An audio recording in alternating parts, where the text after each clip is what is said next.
இது நமக்கு தேவையில்லை. நீயும் நல்லாத்தான் யோசிக்கிற. சரி வாங்க போகலாம். அடுத்த மாசம் நான் உன்னை சந்திக்கிறேன்.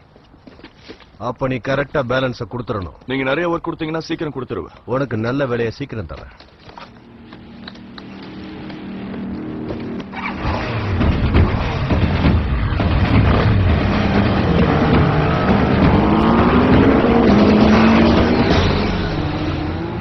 எதுக்காக இவனுங்க வந்து மிரட்டுறானுங்க?